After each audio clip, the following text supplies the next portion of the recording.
بسم اللہ الرحمن الرحیم۔ آج سے ہمارا غزل کا سیکشن شروع ہو رہا ہے، ٹھیک ہے۔ ہم نے شاعری کے اندر نظم کا سیکشن مکمل کر لیا ہے اور یہاں سے ہم شروع کرنے جا رہے ہیں غزل کا سیکشن، اور اس میں بہت پرانے اور مشہور شاعروں کو ہم پڑھیں گے۔ غزل میں اور نظم میں کیا فرق ہوتا ہے؟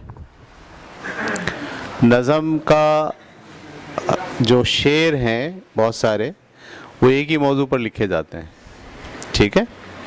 20 شعر 40 شعر، بعض نظمیں 400 اشعار کی ہیں، ان کا موضوع ایک ہی ہوتا ہے، جبکہ غزل میں ہر شعر کا اپنا ایک موضوع ہے، ٹھیک ہے۔ اگلا جو شعر ہوگا اس کا موضوع الگ ہوگا، اس کا پچھلے والے شعر سے کوئی تعلق نہیں ہے، یعنی ایک پورا خیال شاعر جو ہے وہ ایک ہی شعر میں بیان کر دے۔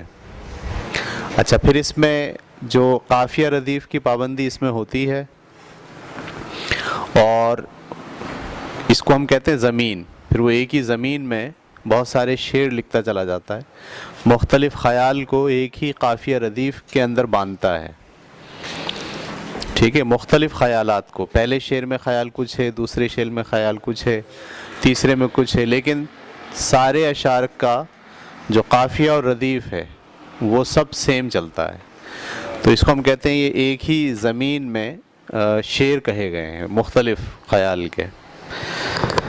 تو یہ ہے غزل کا تعارف۔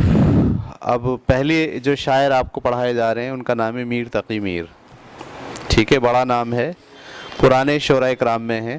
1723 میں پیدا ہوئے اور 1810 میں ان کا انتقال ہو گیا، یعنی یہ غالب سے پرانے شاعر ہیں، ٹھیک ہے۔ غالب 1797 میں پیدا ہو کے 1869 تک رہے، جبکہ میر تقی میر 1723 میں پیدا ہو کے 1810 میں ان کا انتقال ہو گیا، ٹھیک ہے۔ بڑے شاعر ہیں۔ میں ان کے بارے میں ایک تعارف جو آپ کی کتاب میں دیا گیا ہے وہ بھی سناتا ہوں، اور پھر ریختہ کی جو ویب سائٹ ہے اس سے بھی آپ کو ان کا تعارف سناتا ہوں۔ میر تقی میر آگرے میں پیدا ہوئے۔ ان کے والد میر متقی ایک درویش صفت انسان تھے۔ میر ابھی نوعمر ہی تھے کہ والد کا انتقال ہو گیا۔ روزگار کی تلاش میں دہلی آ گئے، یہاں سراج الدین آرزو کے شاگرد ہو گئے۔ دہلی کے حالات جب بہت خراب ہو گئے تو لکھنؤ میں نواب آصف الدولہ کے پاس آئے، انہوں نے میر کی بڑی قدر کی اور وظیفہ مقرر کر دیا۔ میر نے لکھنؤ ہی میں وفات پائی۔ آپ کو خدائے سخن کہا جاتا ہے۔ خدائے سخن کا مطلب آپ کو بات کہنے پہ بڑا بھرپور اختیار تھا، ٹھیک ہے، قدرت تھی۔ ان کی غزلوں میں انسانی جذبات، درد و غم، خودداری، توکل، قناعت اور دنیا کی حقیقت پائی جاتی ہے۔ زبان صاف اور سادہ ہے۔ ان کے علمی سرمایہ میں 6 دیوان ہیں۔ کتنے دیوان ہیں؟ ہاں، شاعر شاعری کرتے ہیں ایک دیوان لکھ کے چلے جاتے ہیں، ان کے 6 دیوان ہیں۔ اردو شعراء کا ایک تذکرہ، متعدد مثنویاں اور مرثیے، ایک سوانح حیات اور ایک فارسی دیوان شامل ہے۔ میر تقی میر کا سارا کلام کلیات میر کی صورت میں موجود ہے، اور یہ غزل اسی کلیات سے لی گئی ہے، ٹھیک ہے۔ جب بھی میر تقی میر کا نام آئے تو آپ کے ذہن میں فوراً خیال آنا چاہیے درد کا شاعر، غم کا شاعر، ٹھیک ہے۔ یعنی یہ جو میر تقی میر ہیں یہ خاص طور پر مشہور ہیں غم کی شاعری کے لیے، یعنی ان کی شاعری میں بے پناہ غم پایا جاتا ہے۔ انہوں نے دنیا بھر کا جو غم تھا اپنی زندگی میں جو ان کو ملا، دکھ، درد، رنج، غم، ٹھیک ہے، یہ سارا کے ساری باتیں انہوں نے شاعری میں پیش کر دیں، خیال کو شاعری میں ظاہر کر دیا۔ اچھا، دوسری اہم بات یہ بھی ہے کہ ایک تو غم ہوتا ہے نیچرل، جب والد کا انتقال ہو گیا، والدہ کا انتقال ہو گیا، یہ غم تو کیا ہے، اس کو غم کہیں گے، نیچرل ہے۔ اور ایک غم ہوتا ہے خود کا پیدا کردہ، صحیح ہے، یعنی یہ زود رنج تھے۔ زود رنج کا مطلب کیا ہوتا ہے؟ جلدی رنجیدہ ہو جانے والے، چھوٹی چھوٹی باتوں پر پر ناراض ہو جانے والے. صحیح ہے, بہت محسوس کرنے والے, حساس طبیعت ان کی شخصیت تھی. تو جو آدمی حساس ہوتا ہے وہ پھر دکھ درد کو بہت گہرے طور پر دیکھتا ہے. صحیح ہے, جو تھوڑا سخت مزاج ہوتا ہے وہ دکھ درد کو کسی کھاتے میں نہیں لیتا, بلکہ بڑے سے بڑے دکھ کو اور درد کو اور غم کو ہنس کے سہ لیتا ہے. تو میر تقی میر کی طبیعت میں حساسیت بہت تھی. ٹھیک ہے, وہ خود بھی غم کو اور درد کو تلاش کرتے تھے. صحیح ہے. اور بلکہ اگر آپ, دو طرح کے لوگ ہیں اس دنیا میں نا, ایک وہ ہیں جو بہت پازیٹیو سوچتے ہیں, ہر معاملے میں مثبت سوچتے ہیں. جو لوگ مثبت سوچتے ہیں وہ بہت کم رنجیدہ ہوتے ہیں, بہت کم غمگین ہوتے ہیں, وہ بہت سارے مشکل حالات کے اندر بھی مثبت پہلو نکال لیتے ہیں.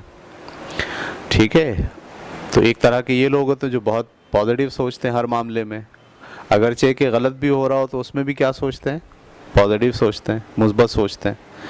اچھا, کچھ لوگ ہوتے ہیں جو نیگیٹو سوچتے ہیں ہر معاملے میں. صحیح ہے, ہر معاملے میں نیگیٹو سوچنے والے لوگ بہت زیادہ حساس ہو جاتے ہیں, زود رنج ہو جاتے ہیں, جلدی رنجیدہ ہونے, یعنی دو چیزیں ان کے سامنے, ایک غم ہے خوشی ہے, تو وہ خوشی کو نہیں پکڑتے, فوراً کس کو پکڑ لیتے ہیں, غم کو پکڑ لیتے ہیں, غمگین ہو جاتے ہیں. صحیح, دکھ ان کو اچھا لگتا ہے. صحیح ہے, اور پریشان رہنا ان کو, خوش رہنے کے مقابلے میں پریشان رہنا ان کو اچھا لگتا ہے. تو ایسے بھی لوگ دنیا میں بہت ہیں جو نیگیٹو سوچتے ہیں زیادہ تر. تو ہمیں جو شاعری کے اندر بے شمار لوگ ملتے ہیں زیادہ تر, جنہوں نے غم کی شاعری کی ہے, دکھ کی شاعری کی ہے, ان کو ان کی سوچ میں یہ نیگیٹو ایلیمنٹ اور حساسیت, زندگی کو غم کی نگاہ سے دیکھنا, درد کی نگاہ سے دیکھنا, پریشانیوں کی نگاہوں سے دیکھنا, اس کو انہوں نے پھر شاعری میں, افسانے میں, ناول میں ڈھالا ہے. زیادہ تر جو ہماری خواتین مصنفہ ہیں, جنہوں نے شاعری بھی کی ہے, جنہوں نے افسانے بھی لکھے ہیں, جنہوں نے ناول بھی لکھے ہیں, تو وہ ہر ناول کو آپ پڑھیں تو دراصل وہ ان کو جو غم تھا, زندگی کو انہوں نے جس رخ سے دیکھا تھا, اس رخ سے انہوں نے اپنا وہ غم جو ہے وہ ناول کی شکل میں, افسانے کی شکل میں لکھ کے ہمارے سامنے پیش کر دیا. ٹھیک ہے. اچھا, اگر ان کے ساتھ آپ مکالمہ کرتے اور یہ کہتے کہ یہ جو آپ کی سوچ ہے یہ تو نیگیٹو سوچ ہے, آپ کو ایسے نہیں سوچنا چاہیے, اور وہ سوچ اگر آپ ان کو 1 2 4 5 سیشن میں ان کے ساتھ بیٹھ کے بات چیت کی جاتی اور وہ سوچ سے ثابت ہو جاتا کہ وہ سوچ ان کی غلط سوچ ہے, تو شاید وہ افسانہ, وہ ناول نہیں لکھا جاتا. تو بے شمار شاعری, ادب, لٹریچر ہمارے ہاں یہی جو غم پسند شخصیت ہوتی ہے آدمی کی, اسی کی عکاسی کرتا ہوا نظر آتا ہے. لیکن بے شمار شاعر ایسے بھی ہیں جو پازیٹیو شاعری کرتے ہیں, جیسے اقبال کی شاعری میں آپ کو غم نہیں ملے گا, دکھ نہیں ملے گا, درد نہیں ملے گا. ٹھیک ہے, وہ بہت مثبت شاعری کرتے ہیں. جیسے آپ کا غالب, ٹھیک ہے, بڑا شاعر ہے. جیسے اور مزید آگے آ جائیں, احسان دانش, اور اس طرح کے اور بھی لوگ ہیں.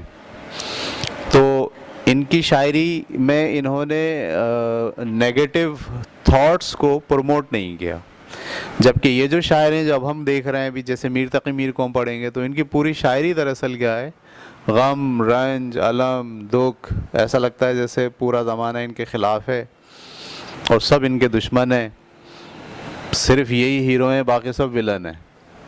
ان کی شاعری سے آپ کو ایسا لگے گا جیسے یہ ہیرو ہیں, باقی ساری دنیا ولن ہے. حتیٰ کہ خدا کو بھی لپیٹ دیتے ہیں شاعری میں, خدا کو بھی کہہ دیتے ہیں کہ وہ بھی ہمارے خلاف کھڑا ہو گیا. صحیح ہے.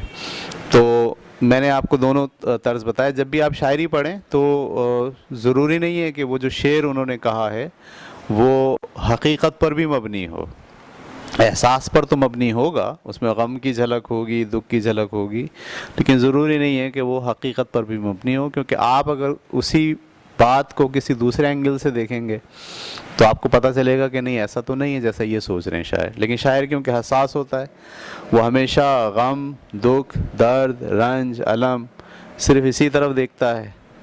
صحیح ہے. خوشی, ولولہ, جوش, جذبہ,